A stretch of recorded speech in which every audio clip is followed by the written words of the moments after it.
The name Robert Jolicoeur has been synonymous with equestrian course design in Canada for over 40 years. Well, I grew up with Robert and his brother Pierre. They ran Robespierre Stables in St. Lazare, Quebec, and they were horsemen. And then Robert went into the landscape architect business. That was his education, and then became a course designer. And if there's a venue in the world that he didn't build, I don't know which one it is. He's built them all. He built the 100th anniversary of Madison Square Gardens. He built the Royal Winter Fair, goodness knows how many times. He did the Montreal Olympics in 1976, which was a fantastic job. Robert was a pioneer in the Canadian course design situation. There was no licensing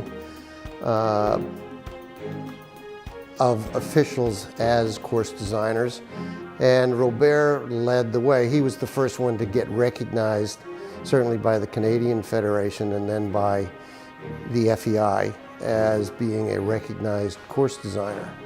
He eventually, as the FEI progressed, became a level O, which was an Olympic designation. What I really remember sharply was leading up to Bromont Olympics, where he designed probably the biggest tracks that's ever been put on this earth. That individual at Bromont was just unbelievably big, and there was only one double clean.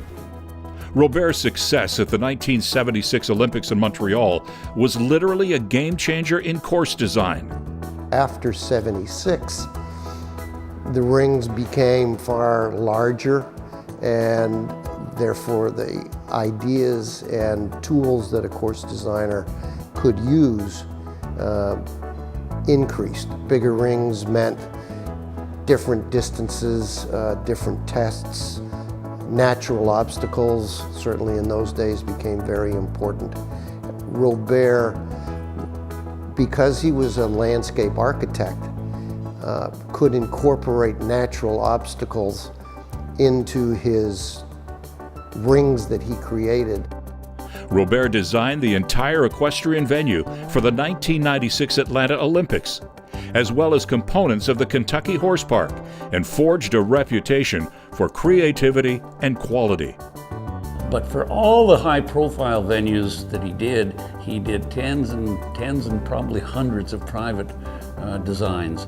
And when we travel all over North America to horse shows, you will see, they'll say, oh, this, you look at somebody's field and you say, my gosh, this is a lovely setup. And they say, yes, Robert Jolicoeur, the Canadian, did this for us. He designed our Grass Grand Prix ring, and the quality of the Grass Grand Prix ring is just, it's the centerpiece of our whole site. And for it to last that long, I mean, it's been decades and it's still top quality ring. I think it shows the quality that went into the design. When we took over the site, Robert clearly cared so much about what happened to a site that he designed. I think that shows the work of a real craftsman. He had some really great advice for us on how to continue to improve the site, and I really appreciate that as a real professional to come in and care about the work, give our whole team some really good insight. You have to be very clever. It's not an easy thing to be a course designer. And he was very intelligent, and actually all his courses I jumped were very, very good courses, and any of the farms that he did at the Place and Space, they were exceptional. His career is a testament to adaptability and longevity. And he had a wonderful feel for the horses. He knew how to make the courses difficult, but without hurting the horses. And he knew how to just change little bitty simple things to make an average course a great course. It is not necessarily the strongest or the smartest that will succeed, but it is the one who is willing to evolve. Robert Jolicoeur, willing to evolve.